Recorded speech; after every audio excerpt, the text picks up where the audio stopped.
In una prima parte vorrei illustrarvi l'estrema complessità del fenomeno UFO. Molti di voi avranno già una loro idea. Chi conosce Malanga, chi conosce Maussan, chi conosce Pier Giorgio Caria, chi conosce certi fenomeni. E quindi ciascuno di voi si sarà collegato stasera perché magari ha una sua idea. Sono fratelli cosmici, sono extraterrestri, no è tutto falso, no è tutto vero. Ecco, io mi auguro, non che cambiate idea, ma che alla fine di questa serata abbiate qualche dubbio in più, perché il fenomeno è davvero molto variegato e molto complesso. E partiamo intanto dal mio libro, che vi consiglio di leggere prima o poi, c'è anche in formato ebook che costa poco, meno di 5 euro, che non è un libro di ufologia, è un libro di astrologia non geocentrica, perché parte dalla domanda: ma come può essere l'oroscopo se uno nasce sulla Luna o su Marte o in orbita attorno alla Terra? E a questo punto estendo il concetto a qualsiasi altro pianeta. Ci sono gli abitanti del pianeta Ummo che ci spiegano in grande dettaglio tutto il loro sistema solare, quanti pianeti ci sono, hanno due soli, hanno una specie di luna che poi in realtà era un altro pianeta, bla bla bla. E quindi in base ai loro dati, che sono molto precisi, è possibile creare una astrologia ummita. Ed è di queste cose che parlo nel mio libro. Inizio con questa citazione che va interpretata così: i redattori, nel senso i moderni ufologi, i moderni ricercatori, i giornalisti, quando vanno a intervistare appunto uno che ha visto un qualcosa, che ha avuto un'esperienza collegabile agli UFO, un rapimento, un disco volante, eccetera, eccetera, poi quando tornano a casa o in ufficio e cominciano a scrivere il loro rapporto, il loro articolo di giornale, spesso omettono i dettagli più incredibili di queste testimonianze, perché dicono: no, questo è talmente strano che se lo scriviamo, poi questo povero testimone che abbiamo visto che è una brava persona viene presa per pazzo e lo vanno a prendere con l'ambulanza a casa. Oppure, finché diciamo che è stato visto un UFO che ha questa forma, queste caratteristiche, ci sta perché capita dappertutto, capita un po' in tutto il mondo. Sì, ma il tizio riferisce anche di aver visto degli oblò sul bordo di questo UFO e dietro gli oblò c'erano degli esserini. Eh no, allora dice, allora è meglio questo dettaglio qua non scriverlo, perché sennò la cosa diventa meno credibile. E questa è una costante del fenomeno UFO, che è stata anche definita indice di assurdità del fenomeno UFO, per cui più una testimonianza è assurda e più probabile che sia vera. E al contrario, più un fenomeno è reale e più è probabile che lasci nel testimone, che sia una cosa oggettiva o soggettiva, poi lo vedremo, un senso così di smarrimento. Dice, ma io questa cosa qui proprio non riesco a capire. Però, come vi dicevo, vi voglio fare una carrellata anche per chi non sa esattamente che cos'è il fenomeno UFO e magari si è collegato stasera soltanto per semplice curiosità, oppure chi lo conosce però ne conosce solo una parte e sono certo che la maggioranza di voi stasera avrà più di una sorpresa. Intanto l'ufologia non può studiare gli UFO perché gli UFO come oggetti reali non ci sono, non sono a disposizione dell'ufologo. Sì, si dice che nell'area 51 ci potrebbero essere dei rottami di UFO caduti, qua e là, ma nessuno li ha visti, nessuno degli ufologi voglio dire, e nessuno ha la possibilità di, anche se dovesse capitare adesso, che mettiamo per assurdo che io sono l'ufologo e mi telefono: Luciano, corri, corri, che a 3 chilometri da casa tua stanno vedendo un UFO, finché mi preparo, prendo la macchina fotografica, prendo gli strumenti, bla bla bla, arrivo, l'UFO è già sparito. Per cui l'ufologo non si occupa dell'UFO, si occupa della testimonianza ed è una prospettiva importantissima che bisogna tenere presente. Manca l'oggetto concreto di studio. A questo punto si studiano le persone, si studiano i testimoni che dicono di aver visto delle cose strane nel cielo. Queste cose strane nel cielo, fino a pochi anni fa, venivano chiamate UFO, che vuol dire oggetti volanti non identificati, e infatti nei paesi di lingua spagnola e francese ancora adesso si parla di ovni. Addirittura è stato coniato il termine ovnilogia invece di ufologia. E da qualche anno, ma anche questa non è una novità perché ho scoperto che già negli anni '50 qualcuno aveva proposto questo termine, non chiamiamoli oggetti perché non è detto che siano oggetti fisici. Potrebbero essere di plasmi di luce, potrebbero essere tante cose. Chiamiamoli fenomeni aerei non identificati, Unidentified Aerial Phenomena, UAP, che tradotto diventano FANI.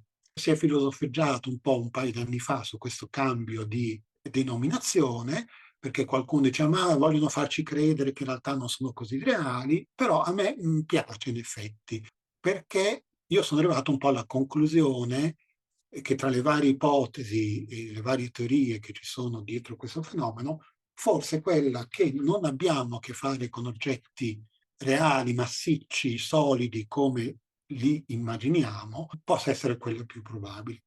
L'ufologia moderna nasce nel 1947 con un avvistamento clamoroso, quello di Kenneth Arnold, che volava su un aeroplanino di questo tipo. Non è esattamente questo che vedete nella foto, però è lo stesso modello, un aereo Colair A2. Era, mi sembra, un ex pilota militare, quindi era ben allenato a osservare il cielo, a vedere le cose nel cielo. Diciamo, non è il tipo che scambiava lucciole per lanterne. E volando su quest'aereo, sorvolando le montagne Cascade, che si trovano nel nord-ovest degli Stati Uniti, che è una zona molto interessante anche per altri eventi ufologici e non, sorvolando queste montagne, raccontò di aver visto 9 oggetti esattamente come questo che vedete disegnato qui. Anzi, questo è un ritaglio di una foto in cui c'è proprio Kenneth Arnold che mostra ai fotografi questo disegno, confermando dunque sì, questo è il tipo di oggetto che ho visto. E lui racconta di averne visti 9 in formazione sostanzialmente lineare, però con una stranezza. Dice, ma una cosa strana perché quando gli aerei che noi conosciamo volano in formazione, il primo aereo deve volare più basso rispetto agli altri, perché se volasse più alto creerebbe delle turbolenze con le proprie ali che impedirebbero o diciamo renderebbero difficoltoso il volo dei suoi compagni di squadrone. Invece in questo caso era proprio così, che il primo di questi oggetti era più in alto rispetto agli altri, erano più o meno in fila indiana e si muovevano un po' con un moto serpentoso, ondeggiante, che ricordava quello. Avete presente quando prendiamo un piattino e lo lanciamo su una superficie d'acqua per farlo rimbalzare?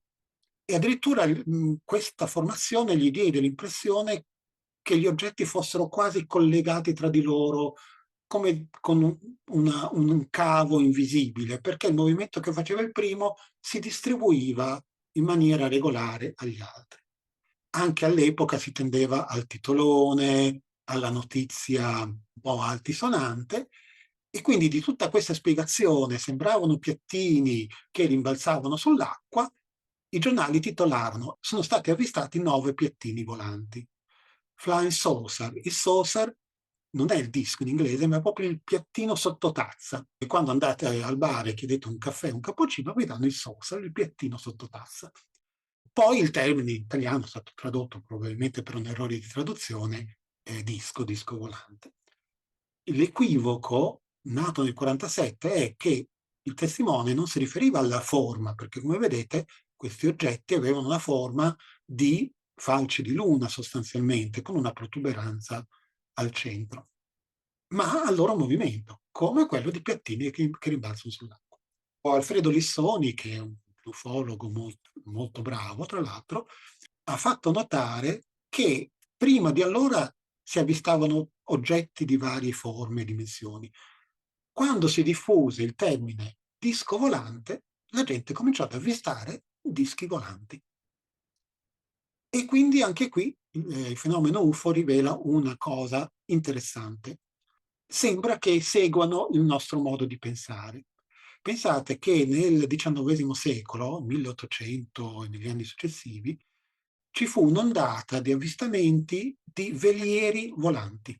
Velieri, proprio caravelle per dire, proprio, avete presente le navi di Cristoforo Colombo di legno massiccio, con gli alberi, con le vele spiegate, e i giornali quotidiani americani raccontavano che ci sono un paio di racconti molto precisi di un veliero che a un certo punto gettò l'ancora che andò a incastrarsi sul tetto di un campanile. E a questo punto dalla nave provarono un po' a scuotere questa corda, ma l'ancora rimase incastrata, e allora si tuffò nell'aria un marinaio per avvicinarsi a quest'ancora. Quindi immaginate il veliero in alto, questa corda che cade verso il basso, l'ancora sul tetto del campanile e un omino che sbraccia per aria per raggiungere l'ancora e disincagliarla, toglierla dal tetto.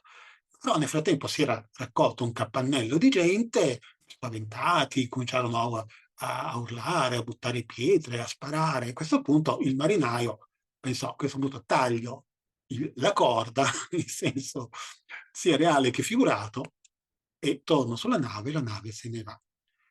E il resoconto di questo articolo di giornale finisce dicendo: l'ancora è ancora rimasta là, sul tetto. Siamo nel 1800 e qualcosa. Quindi, per farvi capire che in un periodo in cui non c'erano aerei, non c'erano elicotteri, si avvistavano navi volanti. E soltanto adesso tendiamo a dare questa interpretazione tecnologica. Sono astronavi perché siamo in piena epoca di viaggio nello spazio. Abbiamo detto che nel 47 nasce l'ufologia, cioè qualcuno dice: beh ragazzi, questa è una cosa interessante che va studiata. Si ritiene che queste cose, chiamiamole UFO, chiamiamole UAP, chiamiamole dischi volanti, siano state avvistate da sempre. Sempre, sempre. E c'è una branca dell'astrologia che si chiama clipeologia che se ne occupa.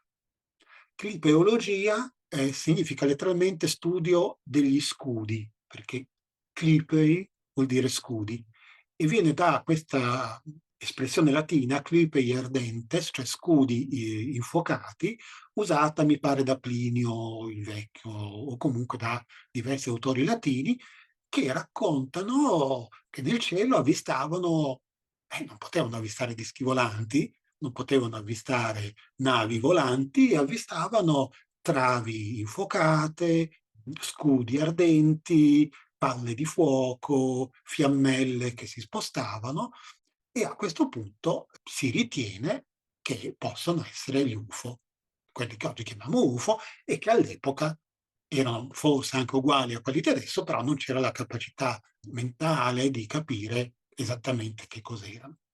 Oppure altre possibilità erano UFO diversi da quelli che compaiono oggi, perché vedrete che anche nel giro di pochi anni anche la forma degli UFO sta cambiando. E infatti di recente sono stati avvistati UFO o fenomeni aerei dalle forme e dai movimenti stranamente animati, come questo che vediamo qui sopra. Sono 3 fotogrammi dello stesso video, e questa specie di essere si spostava un po' a mezz'aria e fu ripreso da un drone o da un aereo militare americano, mi sembra in Medio Oriente, e ha 3 colori diversi a seconda dello sfondo dietro il quale si muove, un po' come le nuvole che a seconda se sono in ombra, se sono direttamente illuminate dal sole o no, la nuvola è sempre quella fatta di vapore acqua, però magari il colore può cambiare.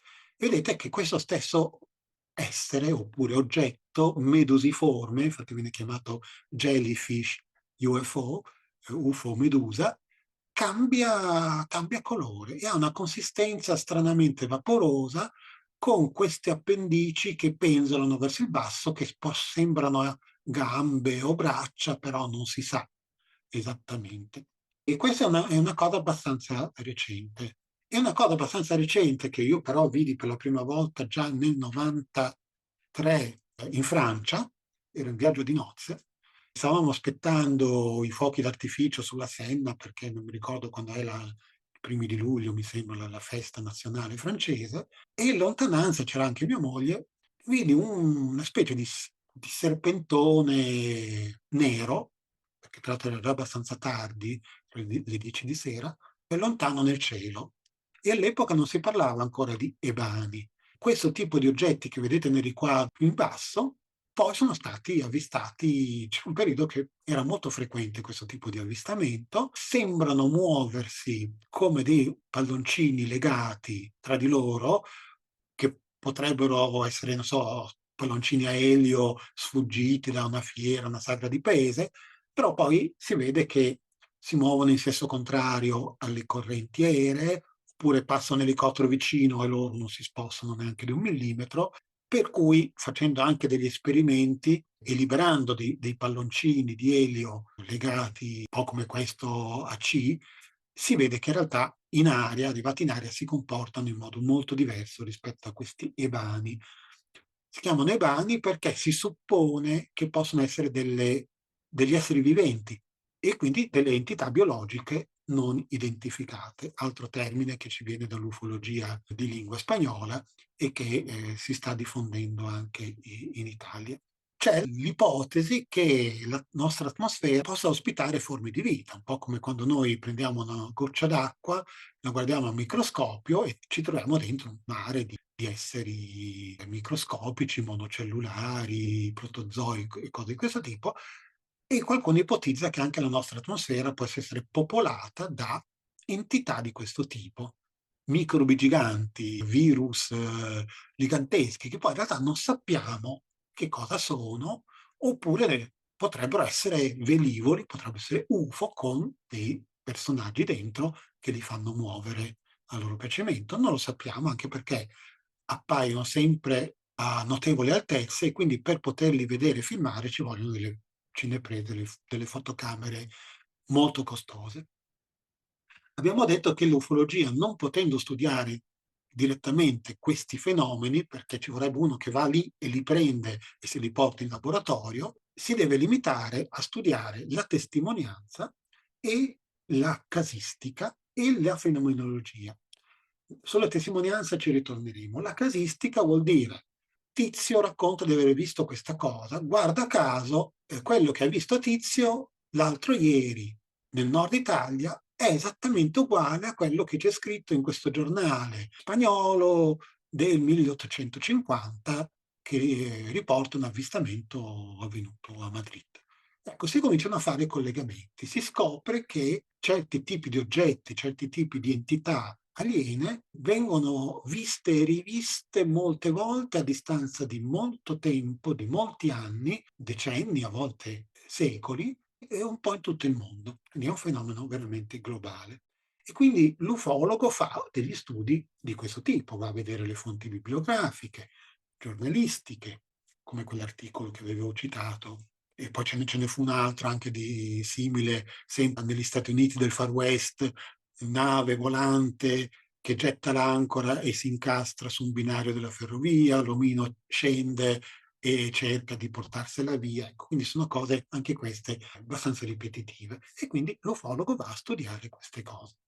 E poi studia le testimonianze dirette, studia i documenti ufficiali, quel poco che riesce a studiare, perché ultimamente negli Stati Uniti è stata approvata questa FOIA, Freedom of Information Act. È una legge sulla libertà di informazione che consente a qualsiasi cittadino di chiedere la declassificazione, cioè la pubblicazione di documenti mantenuti segreti senza nessun motivo particolare, semplicemente perché c'è il diritto a sapere esattamente come andavano certe cose. La FOIA in realtà, lo dicono diversi ufologi, si è dimostrata una mezza fregatura, perché poi i documenti pubblicati sono stati pubblicati pieni di rigacce nere, nelle quali non si sa né il nome né il cognome, né la data, né la località, però almeno sappiamo che i documenti ufficiali della NASA, del Pentagono e della Marina Militare degli Stati Uniti e anche di altri paesi hanno sempre raccolto questo tipo di testimonianze, le hanno registrate e quindi da qualche parte queste informazioni ci sono, però vengono rese pubbliche proprio col contagocce. E questo materiale permette appunto di fare dei paragoni, dei confronti e degli interessantissimi studi statistici che vi mostrerò fra un po', però per quel che riguarda chi sono, da dove vengono e che cavolo vogliono da noi, possiamo fare solo delle ipotesi e le faremo. Va detto che attorno al mondo UFO ci sono tutta una serie di fenomeni che potrebbero o non potrebbero essere collegati agli UFO. E si parla di questi UFO crash, come avvenuto a Roswell, a Socorro e addirittura anche a Magenta negli anni '30. Pare che ogni tanto questi oggetti altamente tecnologici, capaci di attraversare gli spazi siderali o forse di viaggiare nel tempo, siano talmente scarsi che ogni tanto precipitano e vengono raccolti i rottami con gli esserini tramortiti, feriti, morti. E ovviamente tutto questo materiale viene portato via e rinchiuso in una base segreta, di solito negli Stati Uniti, però sono dei casi anche in Australia, in Sudafrica, in Iran, quindi questi UFO, diciamo, precipitati non è nemmeno una cosa tanto rara. E una teoria legata a questa cosa è la possibilità che buona parte del progresso scientifico e tecnologico che abbiamo vissuto anche in tempi molto recenti sia dovuto a una retroingegneria, cioè qualcuno ha potuto studiare questi UFO, studiare di che materiale sono fatto, studiare il loro modo di propulsione, il loro carburante, il modo di comandarli. Quindi da questi studi siano nate dei salti, diciamo così, evolutivi tecnologici che altrimenti sarebbero difficilmente spiegabili. C'è chi dice che addirittura il transistor sia un momento di retroingegneria, altri possono essere il touchscreen, altri potrebbero essere il Teflon, il Kevlar, tutta una serie di materiali, la nanotecnologia, i superconduttori magnetici, ecco, tutte cose strane che la nostra tecnologia ha prodotto in tempi relativamente recenti e che si ritiene possono essere tecnologia UFO, diciamo, fatta filtrare nella nostra società. Legato a questa cosa c'è tutta la mitologia delle famose Aree 51, la base di Dulce, che sarebbe in mezzo a una montagna, dove ci sarebbero dischi volanti, ci sarebbero esseri extraterrestri, grigi di vario tipo, rettiloidi, qualcuno deceduto, qualcuno no, qualcuno esistono dei filmati in cui ci sono delle interviste a esseri alieni, però il problema è che in realtà anche qui ci sono un paio di testimoni che hanno raccontato queste cose, poi sono spariti o sono morti in circostanze abbastanza misteriose e quindi non si sa qual è il vero contenuto di verità di queste cose. Però liberi di crederci e di tenere presente che ci sono delle cose. Pensate che l'Area 51 fino a pochi anni fa gli Stati Uniti negavano che esistesse quest'area.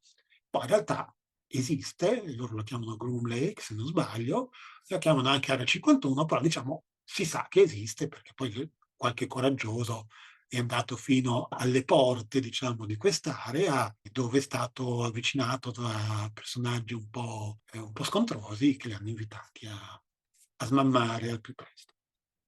Poi ci sono i crop circle, i cerchi nel grano. Questi cerchi appaiono da qualche decennio regolarmente, non solo nei campi di grano, ma anche nei campi di segale, orzo e altre piantagioni, e all'inizio erano semplici cerchi o gruppi di cerchi. Poi anche questo fenomeno si è complicato, creando delle figure sempre più complesse.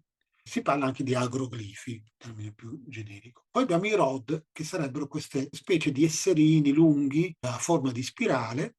Questa in realtà è un'immagine che non è originale, ma sono fatti veramente così. Sono stati avvistati e filmati per la prima volta da esploratori speleologi. Sapete, quelli che scendono nelle caverne, nelle grotte con la telecamerina sulla fronte e poi rivedendo i filmati hanno scoperto che c'erano come delle specie di mosche, di libellule, non si capisce bene, che facevano dei movimenti di questo tipo molto veloci. Qui ci vorrebbe anche qui una di quelle telecamere potentissime capace di rallentare molto il movimento e allora forse si riuscirebbe a capire se hanno veramente questa forma, se sono degli insetti, se sono degli animali o se potrebbero essere teoricamente dei mini droni, non lo possiamo sapere. Sono stati filmati e avvistati anche in case private dalle telecamere di sicurezza. Poi abbiamo il triste capitolo delle mutilazioni animali, a cui si riferisce questa foto in basso. E guardate che è molto frequente. Io mi ricordo in piena pandemia, in pieno lockdown, che facevo zapping sul satellite e guardavo Euronews, che è un canale in diverse lingue, cioè in spagnolo, in italiano, in francese, così, mandarono in onda un servizio dicendo: c'è preoccupazione fra gli allevatori di cavalli francesi perché c'è una moria di cavalli che vengono ritrovati in condizioni molto simili a queste di questa povera mucca, smembrati, con pezzi di pelle e di tessuto molle asportati da un taglio talmente preciso che sembra fatto addirittura col laser. Mancano gli occhi, manca la lingua, mancano altre cose. E nessuno si prende la responsabilità, nessuno dice siamo stati noi. Son stati gli UFO? Non si sa. Questa slide è dedicata proprio a queste cose che potrebbero o non potrebbero essere legate al fenomeno UFO. Poi ci sono i casi di missing time, che sono legati anche al punto successivo dell'abduction. Per abduction si intende il rapimento, l'essere prelevato da un UFO, dagli abitanti di un UFO, da entità che ti vengono a visitare anche in camera da letto e ti portano in un ambiente tecnologico, dove ti fanno un esame, hai un colloquio più o meno pacifico o più o meno traumatico e spesso torni a casa intanto con questa sensazione di missing time, cioè che ti manca un pezzo della tua vita. Per esempio, tu ricordi che alle 10:30 di sera eri a letto, poi ti hanno prelevato, è successo così, così, così, così, e dopo una mezz'oretta circa ti hanno riportato a casa. Però quando guardi l'orologio sono le 4 del mattino e quindi ti mancano 4, 5 ore del tuo tempo. Però spesso questi rapiti tornano a casa con dei segni fisici molto chiari e molto evidenti e molto concreti, non soggettivi, ma oggettivi di esposizione a radiazioni soprattutto. Quindi disidratazione, occhi arrossati, urina di colore strano, un senso di sete che non riescono a soddisfare, si buttano proprio nel lavandino a bere, bere, bere, bere per ore e ore e qualcuno poi riferisce e mostra anche cicatrici e a un esame medico più approfondito ci sono anche degli cosiddetti impianti, delle cose strane all'interno del loro corpo. Poi ci sono, secondo me, legate ad alcuni avvistamenti UFO anche le sparizioni di persone. Io non sono un grande appassionato di chi l'ha visto, perché in realtà non mi interesserebbe molto sapere chi sparisce, ma quante persone, cioè statistiche di quante persone spariscono in Italia, di quante persone spariscono nel mondo, non ne ho trovate e ho l'impressione che i numeri siano piuttosto preoccupanti. Dove vanno a finire non si sa. Sul mio canale di YouTube ho fatto un video che si intitola Missing 411, che parla di questo fenomeno come possibilmente collegato agli UFO e anche al cosiddetto Bigfoot o Sasquatch, cioè quell'omone gigante peloso che viene avvistato nelle foreste del Nord America, ma non solo del Nord America. Poi abbiamo i Men in Black, questi strani personaggi vestiti di nero che spesso si presentano a persone che parlano di UFO, che hanno visto UFO, che lo riferiscano o no. È capitato anche di persone che hanno visto un UFO, non hanno parlato con nessuno e dopo 3 ore a casa loro venivano persone di questo tipo, che in maniera piuttosto sbrigativa, ma senza minacce dirette, facevano capire alla persona che era meglio se stava zitto, se non ne parlava più. Diciamo che per ciascuno di questi punti ci sarebbe da fare una serata intera. E poi abbiamo il fenomeno del contattismo, sul quale sono un pochino scettico sinceramente. Cioè, ci sono delle persone che con o senza il tipico avvistamento, il tipico incontro ravvicinato, che vedremo nelle slide successive, ritiene di essere in contatto abbastanza costante con queste entità, i fratelli del cosmo, il comandante della flotta astrale. Sono messaggi telepatici o in trance che a volte vengono anche trasmessi nel corso di incontri fisici reali, a volte rapimenti, da entità aliene. Il problema è che noi di queste cose sappiamo quello che loro ci vogliono dire. Cioè immaginate di trovarvi di fronte a un essere di luce che scende da un'astronave o quello che voi ritenete essere un'astronave e dice vengo da Venere, oppure vengo dal pianeta 1, oppure vengo dal futuro, vengo da Zeta Reticuli. Noi come facciamo a sapere se è vero o no? Sono il capo della flotta astrale, sono l'arcangelo Michael. È piacere, sono Luciano, però non possiamo dirgli ci mostri un documento d'identità. Per cui alla fine, anche questa è una cosa che voglio sottolineare, del fenomeno UFO, degli alieni, noi sappiamo solo ed esclusivamente quello che loro vogliono che noi sappiamo, quello che loro ci dicono. Che poi sia vero o che non sia vero, è tutto da verificare. Secondo molti importanti studiosi, anche le apparizioni mariane e religiose in genere hanno stretti legami o parentele, diciamo così, con il fenomeno UFO. Si parla in questo caso di fenomeni BVM, dell'acronimo di Beata Vergine Maria. E adesso cominciamo a fare un po' di ordine in questo casino di cose strane.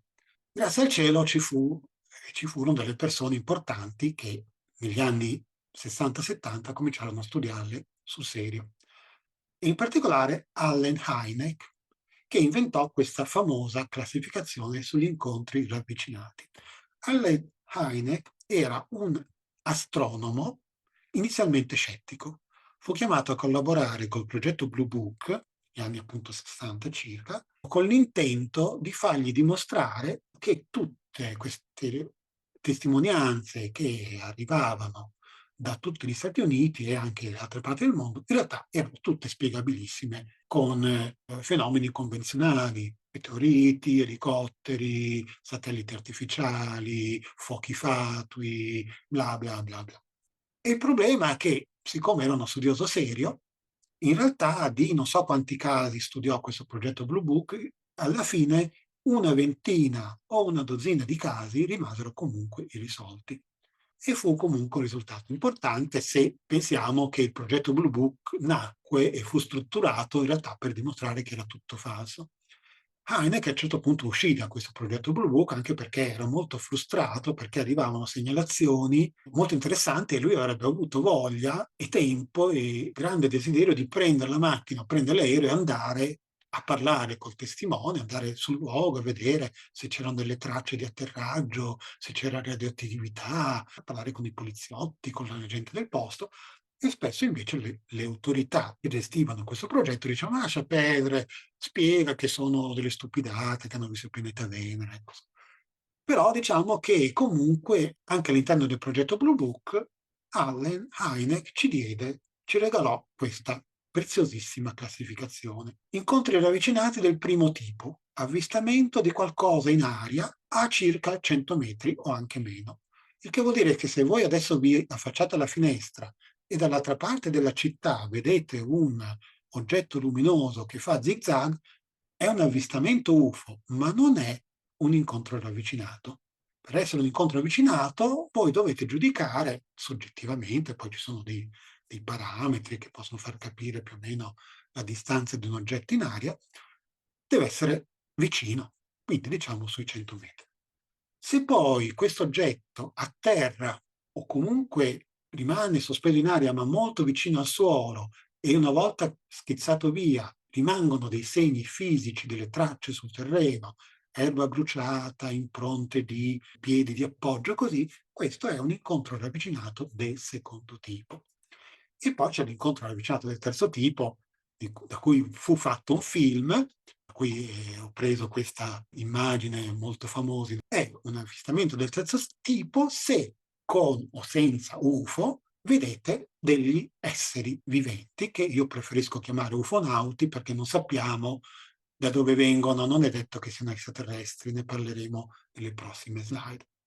Il fenomeno UFO si è ulteriormente evoluto, si è cominciato a parlare di abduction e altri tipi di interazione. C'è un caso ungherese molto bello in cui uno ha visto degli extraterrestri e gli hanno lasciato una barretta di metallo che ricordava una specie di flauto con delle gemme incastonate, la fecero analizzare e risultò essere una barretta di magnesio purissimo, una cosa che qui sulla Terra non si riesce a fare, si potrebbe creare nello spazio in assenza di gravità.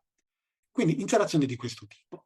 E poi c'è l'incontro rovesciato del quinto tipo, quando ci sono addirittura cicatrici, impianti sotto pelle o il cosiddetto contattismo. Torniamo a creare il caos in questo casino. Che cosa vede la gente? Vede un po' di tutto. Vede un po' di tutto. Quindi anche voi vedete qualcosa per aria, come fate a capire se è un UFO? Beh, Diciamo che con un po' di esperienza, un po' di buon senso, se poi vi abituate a vedere e a guardare in cielo, prima o poi cominciate a capire se si tratta di un satellite artificiale, se si tratta di un elicottero, di un aereo che però è talmente lontano per cui non sentite il suono.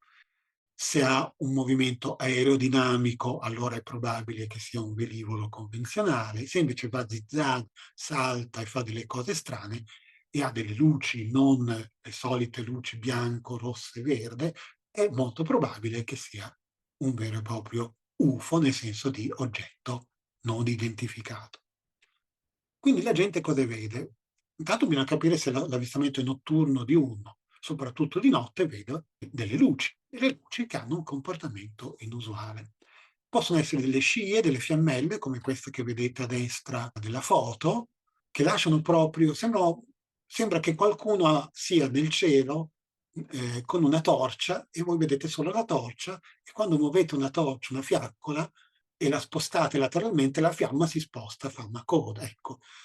Son stati filmati anche abbastanza di recente questo tipo di oggetti, tipo palla di fuoco, però, soprattutto di giorno è facile vedere e filmare oggetti dall'apparenza solida, metallica, che però hanno un comportamento che sembra sfuggire alle normali leggi fisiche. Poi esistono anche gli USO, gli oggetti sommersi. USO sarebbe Unidentified Swimming Object, cioè oggetti che nuotano o che comunque sono sommersi, vengono avvistati e filmati anche di recente, tutta una serie di luci subacquee e anche esseri, diciamo, sottomarini, e sono stati avvistati anche UFO sommergersi e salire dall'acqua. Tra l'altro, quando un UFO si sommerge o emerge dall'acqua, non fa il tipico splash di un oggetto solido. Gli UFO, per quanto grandi e dall'apparenza solida e massiccia, sono capaci di tuffarsi in acqua con una notevole velocità e l'acqua si richiude sopra di loro. Non fanno questo effetto di spruzzo. Poi ci sono gli UFO mutaforma, come quello che vi ho mostrato, il jellyfish, ma ci sono altri filmati, altri video di esseri o oggetti simili in cui più li guardi e meno capisci che cosa sono, ma sono omini della Michelin, sono palloni, sono cubi, sono triangoli, sono palle, sono dischi, non si sa. Io ne ho visto uno qui a Casalmaggiore, in lontananza, di fianco a un certo condominio molto alto di 10 piani, ma era ancora più lontano, vedo una specie di cubo che gira, iridescente, e ogni volta che mostrava una faccia diversa mostrava un colore metallico diverso. Però la prima impressione di un cubo poi è cambiata perché capivo che non era un cubo, non era un bel cubo regolare, ma aveva dei contorni sfocati, sfumati e alla fine non sono riuscito a capire in realtà che forma aveva. Anche questa è una cosa molto tipica degli UFO. Poi abbiamo le nubi lenticolari, che a parte che la nube lenticolare è un fenomeno meteorologico un po' raro, ma comunque può capitare, ma ultimamente son stati visti, fotografati e filmati degli UFO a forma di nuvola, che potrebbero in realtà essere nuvole a forma di UFO, oppure UFO nascosti da una cortina di vapore. Poi son stati visti anche dei cerchi, di fumo, di condensa, un po' come quelli che qualche fumatore è capace di fare con la sigaretta.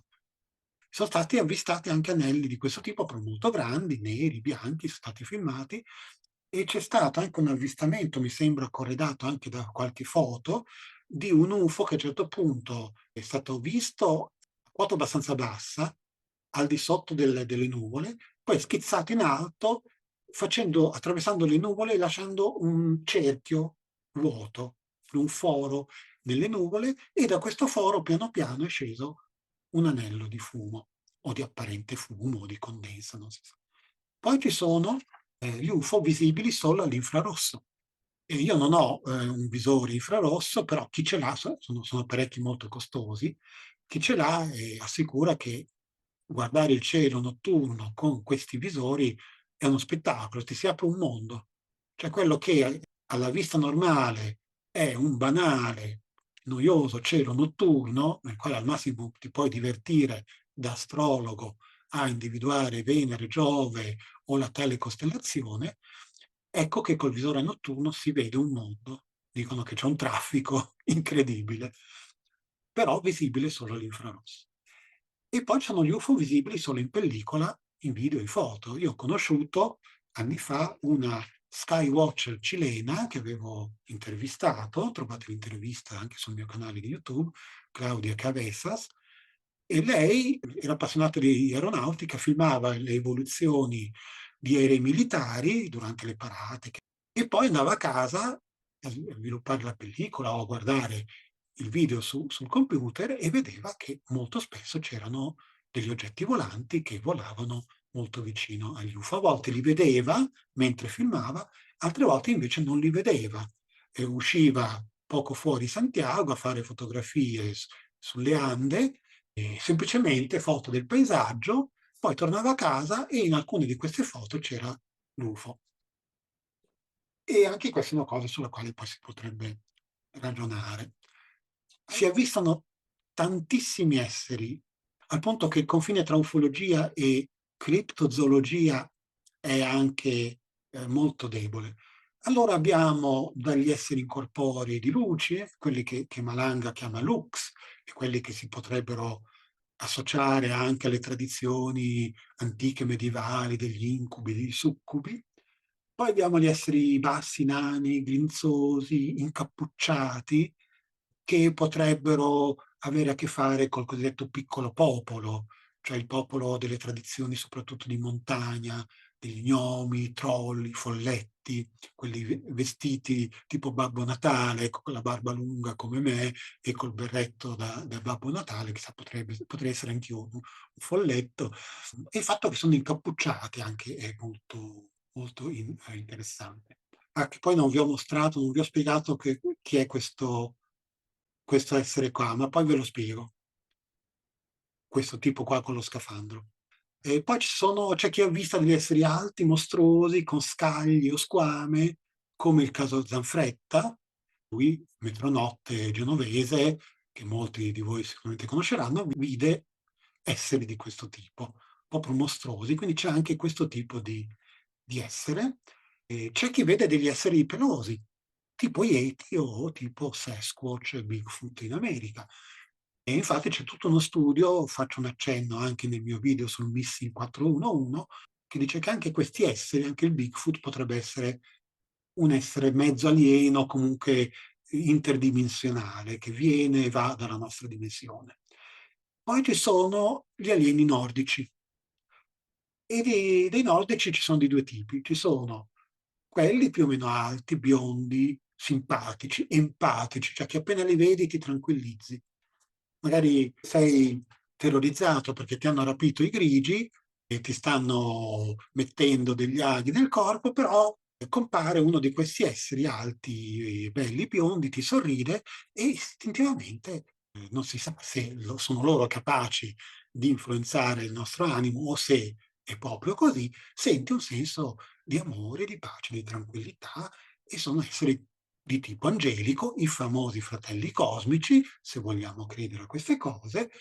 Più banalmente potrebbero essere i venusiani di George Adamski o i pleiadiani fotografati da Mayer in Svizzera negli anni '80. Poi però ci sono anche dei nordici, li vedremo, vi mostrerò una bella foto dopo, alti, biondi, però freddi e scostanti, e sarebbero i sedicenti abitanti del pianeta Ummo, che è un caso che ho studiato molto e che dettaglio nel mio libro. E poi abbiamo i bassi grigi, sostanzialmente, che hanno un modo di fare un po' robotico, un po' a scatti, un po' impersonale, sono molto gracili e hanno una testa enorme con occhi enormi e vengono chiamati anche EBE, cioè entità biologiche extraterrestri, perché si suppone che non è detto che siano esseri viventi, ma potrebbe essere esseri misti, un po' tipo dei robot con degli impianti biologici o il contrario, esseri biologici, un po' come i Borg di Star Trek, esseri biologici sui quali è stata impiantata una certa tecnologia.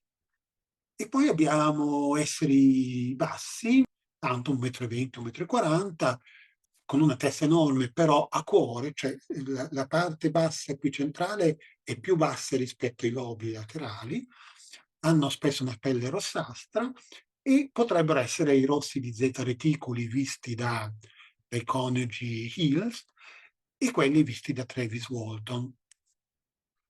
Non faccio in tempo a raccontarvi nei dettagli queste cose, però se siete interessati fate una piccola ricerca su internet e li trovate. Poi ci sono le mantidi, gli insettoidi, mantidi enormi, riferiti soprattutto da Malanga, sono presenti sostanzialmente soltanto nelle ipnosi regressive di Malanga, in certi casi. Sempre nelle ipnosi regressive di Corrado Malanga si racconta spesso di incontri ravvicinati con veri e propri coccodrilloni che non sono i rettiliani, sono coccodrilloni enormi con la coda che li trascinano, si muovono anche in maniera molto rumorosa.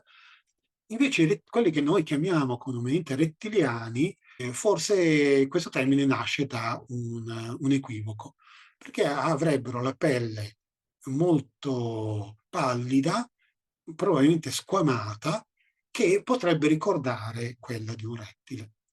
E poi ci sono, probabilmente legati a questo gruppo di alieni, i dolicocefali, cioè quelli che hanno il cranio che si prolunga molto sulla nuca. Saprete che nell'antico Perù c'era l'abitudine di fasciare il cranio ai bebè in modo che crescesse in lunghezza. E poi abbiamo tutti i copricapi della Chiesa cattolica, le tiare molto lunghe, certe corone, anche le corone egizie, il copricapo di Nefertiti.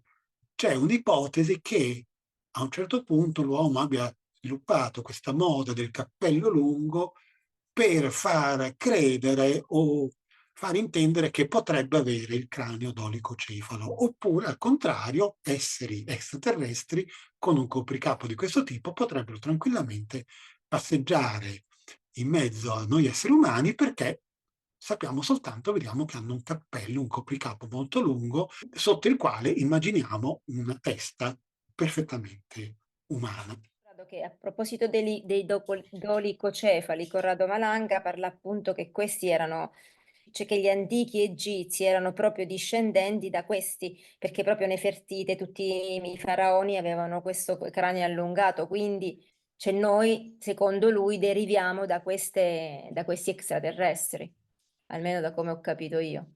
Allora, io la so un po' diversamente. Diciamo, la prima parte sì, ok, ci sta. Gli egizi probabilmente erano, anzi ci sono certe raffigurazioni, non so, di quale faraone che effettivamente aveva un cranio molto strano, però io di questa cosa di Malanga ricordo una bellissima testimonianza.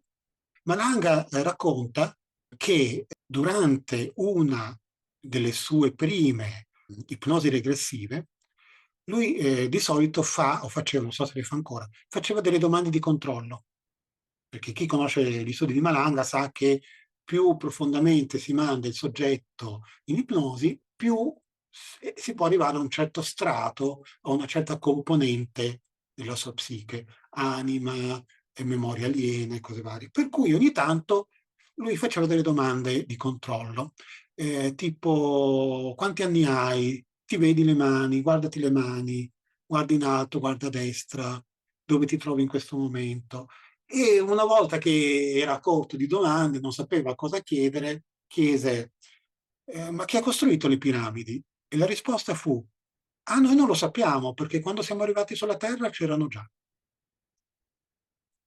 Detto questo, non so se Malanga afferma che noi siamo discendenti di, perché su questo anche qui il discorso è molto No, complicato. no, proprio lo dice, sai perché? Perché dice che ci sono tracce di appunto di di questi come si chiamano? Dolicocefali proprio del museo egizio. Sì, Ci però sono come dei fa a dire che rettili. noi Homo sapiens e Homo moderno siamo... So che c'è tutta l'ipotesi, la teoria dell'RH negativo, Sì, bravo, anche questo. però diciamo qui si basa. Io poi quando sento parlare di discendenza e di evoluzione, sinceramente ho un rigetto naturale, perché io ero un appassionato di darwiniano. A scuola ero bravissimo, sapevo tutti i dinosauri, eh, e poi ho capito che in realtà una vera e propria evoluzione biologica darwiniana non c'è.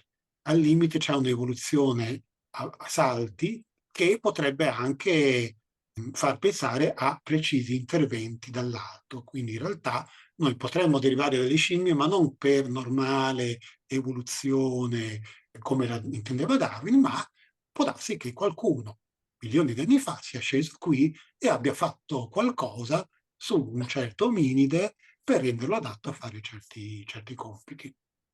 Relativa all'accenno che ha fatto adesso sulla questione RH negativo, ma si riferisce al discorso dell'Egitto o alla tesi quella sui baschi di Cavalli Sforza?